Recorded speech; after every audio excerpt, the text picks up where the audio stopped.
warahmatullahi wabarakatuh.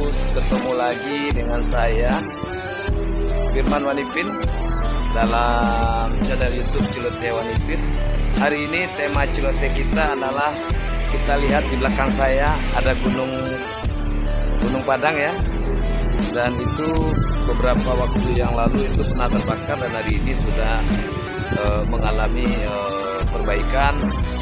Dan kita lihat ada logo sebuah bank di daerah di Sumatera Barat ya, yang kita lihat ada di atas bukit ini yang mereknya Kota Padang dan ada logonya. Barangkali ini mungkin perlu dikaji ulang juga antara link and match antara pemerintah Sumatera Barat dengan perusahaan-perusahaan perbankan yang ada di Kota Padang. Apakah ini yang Kota Padang atau provinsi yang melakukan pekerjaan membranding Gunung Padang dengan merek Kota Padang dan ada logo sebuah bank yang ada di Kota Padang.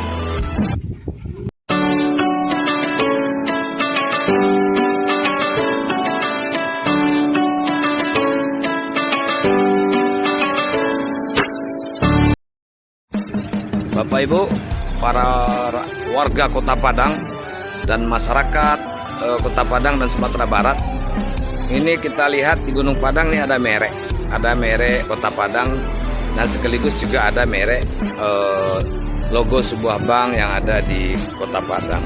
Dan itu merupakan bank daerah yang ada di Provinsi Sumatera Barat yang ada di Kota Padang. Kita lihat di sini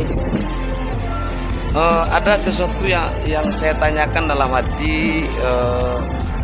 Kalau membuat brand ini yang sebelumnya pernah terbakar, dan tentunya kalau kita lihat di pemberitaan di media mengalami kerugian yang boleh dikatakan ratusan juta. Dan hari ini ada logo ini membranding sebuah gunung, dan tentunya tidak dengan modal yang kecil, tapi ini modal yang besar. Artinya apa link and match-nya antara membranding ini dengan dengan sebuah perbankan? Kenapa sebuah perbankan? Ini saya rasa kalau kita membuat dalam orang swasta mengeluarkan sesuatu budget, tentu ada harapan yang mau dijadikan sebagai pendapatan atau omset atau keuntungan selanjutnya. Hari ini misalnya saya mau berbisnis, saya keluarkan bisnis modal saya 100.000.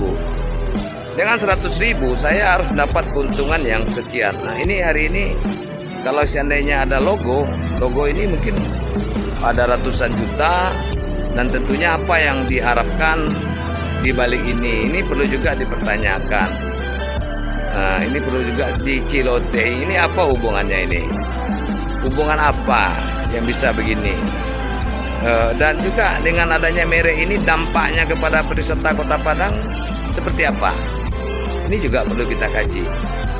Dalam mempergunakan sebuah anggaran, apa sih ketika kita membranding ini dampaknya kepada dunia wisata, melakukan lompatan yang lebih jauh atau tetap stagnan atau bahkan terjadi penurunan orang yang berkunjung ke Kota Padang. Ini juga perlu kajian yang lebih rinci dalam membuat sesuatu. Selama ini saya lihat di tempat kita di Kota Padang ini banyak kita dalam membuat sebuah konsep atau sebuah proyek itu kadang-kadang tidak cocok, tidak sesuai. Artinya ini terkesan sebuah proyek itu dipaksakan. Misalnya kayak di daerah Purus itu ada los ikan yang dibangun, tetapi yang dari awal dibangun tapi tidak pernah diisi, hanya diisi oleh beberapa orang saja. Artinya ketika kita menetapkan sebuah los ikan itu di situ, tentu ada kajiannya. Kenapa harus di sini? Tentu harus diikuti dengan bentuknya yang menarik seperti ini, dan juga sosialisasi dan hal-hal ini yang penting dalam membangun sesuatu haruslah komplit. Yang pertama barangkali libatkan konsultan. konsultan harus menganalisis ini. Nah, kemudian setelah itu pokoknya lengkap lah. Artinya berbagai aspek lingkungannya apa ini, kalau dijadikan ini sebagai tempat los penjualan ikan di Purus, apakah ini bisa berkembang, akan banyak diisi. Dan tentunya tugas selanjutnya adalah siapa yang akan datang beli ikan di sini. Nah, seperti itu yang harus sampai pokoknya pemikiran kita dalam membuat sesuatu, hulu hilirnya harus jelas. Nah, kayak seperti proyek yang los ikan di Purus itu nggak jelas, hulu hilirnya nggak jelas. Sehingga sekarang kita lihat kondisi bangunan itu amburadul, sengnya nggak berkualitas, juga bangunan materialnya dan lain-lainnya nggak bagus. Sehingga ini namanya di Taplau ini, di tepi pantai ini memang harus dicocokkan antara apa yang peralatan yang kita pakai itu harus cocok. Jadi dan juga ini pelajaran buat yang suka main proyek ya.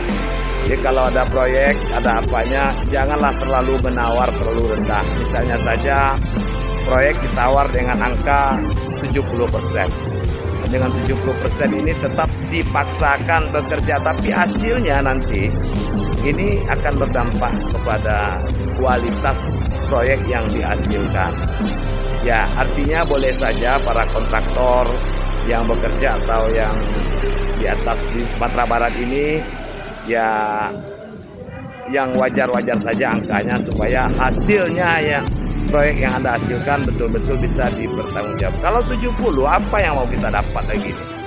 Nggak hitung pajak, nggak hitung gaji orang dan sebagainya. Nanti diambil 70%, sebuah pekerjaan dipaksakan walaupun miliaran, nanti dapatnya nggak ada, uang kurang. Ini yang terjadi ini. Salah dalam hal perencanaan, yang penting dia dapat. Jangan kasih orang, kita yang dapat. Penting 70. Angka terendah bukan jaminan untuk menghasilkan proyek yang berkualitas. Intinya apa proyek-proyek yang ada di Sumatera Barat ini yang angkanya yang real saja. Ambillah untung, tapi untung yang betul-betul pas. Janganlah untung untuk mematikan yang lain, kita pantai dengan angka terendah. Ini banyak terjadi di Kota Padang dan Sumatera Barat, adalah kontraktor-kontraktor kita, pemain-pemain kita yang sudah dalam nama mereka sudah ada di daftar di dalam daftar saya, dan jujur ini sangat merugikan. Oke Bapak Ibu, sekian dulu celoteh kita pada siang hari ini. Burung Irian Cendrawasih cukup sekian. Terima kasih.